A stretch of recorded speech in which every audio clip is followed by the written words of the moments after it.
two things. Virtually everything you do, virtually everything I do, whether you're the superintendent, the union president, the teacher, principal, school board member, falls under one of two umbrellas. First is building better systems for kids.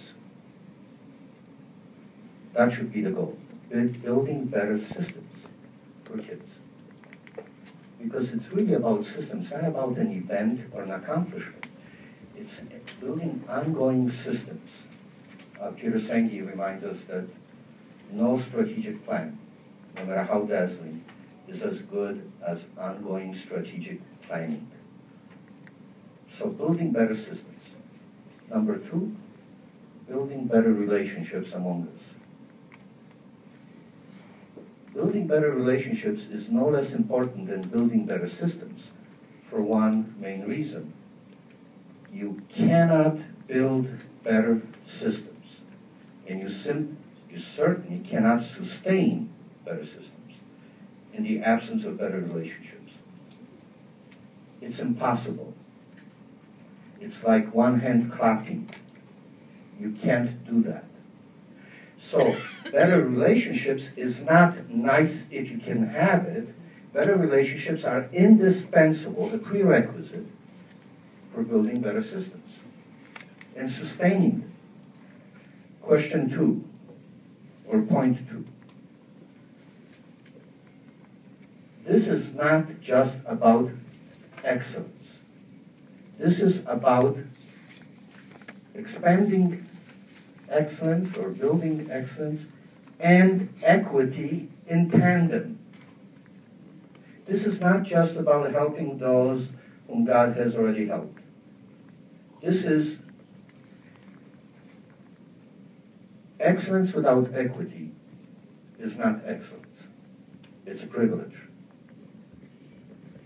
And conversely, equity without excellence is not equity, it's tokenism.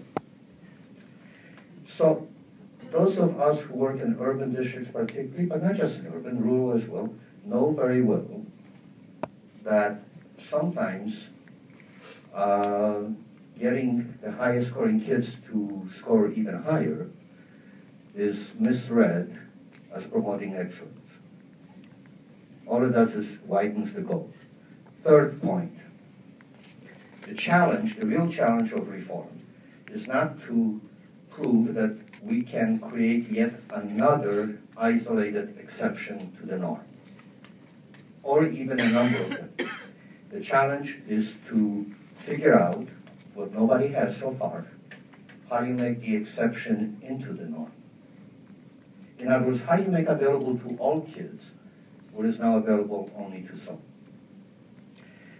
So, having said that, my reaction, which is already in print attached to the agenda, entitled Only Together, with a question mark, and my conclusion, at least intellectually, is yes, only together, because really, I think it will be tough enough to make schools in any district work for all kids, even if we all pull together. I think we're dead in the water if we don't.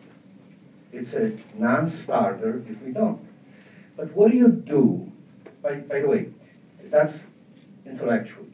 Philosophically, I understand, other students of Buddhism might, that won't always be the case because, as Buddhists will tell you, you can only control yourself if you're lucky. You can't control others. 2, all actions are a matter of choice. Everything we do, not necessarily everything that happens to us, but everything we do is a matter of choice. And number 3, there's no way to force someone, and there's no way to teach someone except by example. Which brings me to that point. What do you do if they, whoever they are, won't cooperate? Now, the they, by the way, could be management, but it also could be the union. Frankly, I think what's fair is fair. Managers have to figure out how do you not give up on reform if unions won't cooperate, and unions have to figure out how not to discontinue if management. Ultimately, you have to collaborate. It can't be done without collaboration. But every union president involved in this work tells me that they feel schizophrenic, like they preside over two unions. The one that looks a certain way when there is someone to cooperate with, and another one, and God forbid that you should forget how to fight, because you'll need it when you have no partner. So we're talking really about transition, about coping. What to do when they won't cooperate, whether you're a superintendent or union president, should be a question you ask yourself what to do for the limited time so as not to scuttle the whole thing. Now, in Rochester, we actually, about 25 years ago, formed an institute called Leadership Reform Institute, whose motto was, or purpose was, reform without permission, and whose goal was to teach teachers and principals. Teachers and principals already are experts on this, how to engage in creative insubordination. They're already, as a matter of fact, I would dare say to you that it is impossible to be an excellent teacher and an ethical teacher and not engage in what Debbie Meyer calls complying differently,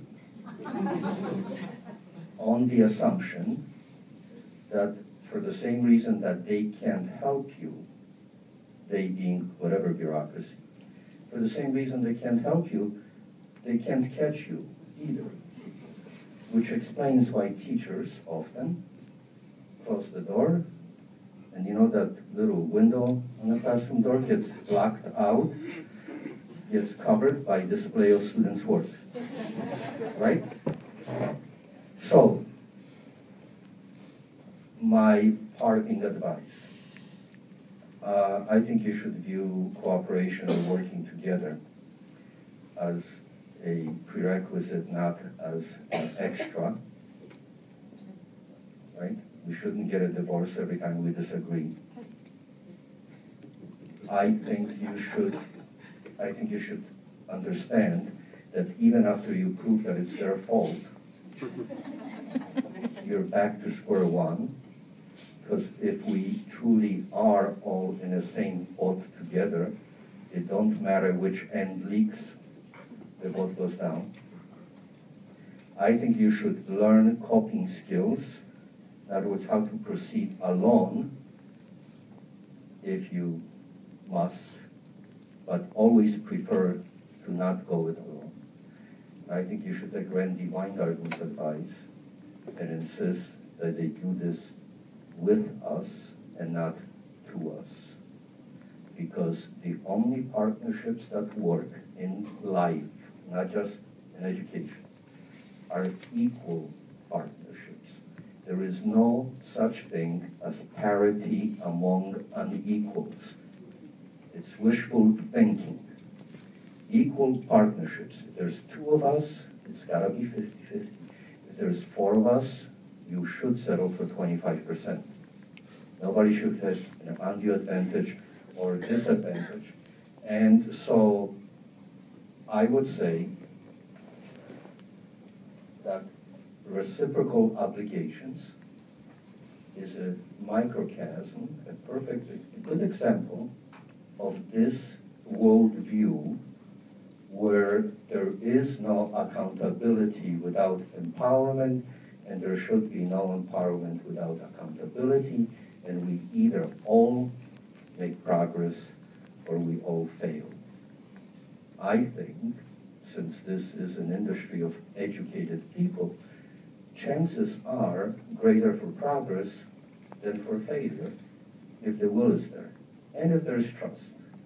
If there is trust, anything's possible. If there is not trust, nothing is possible.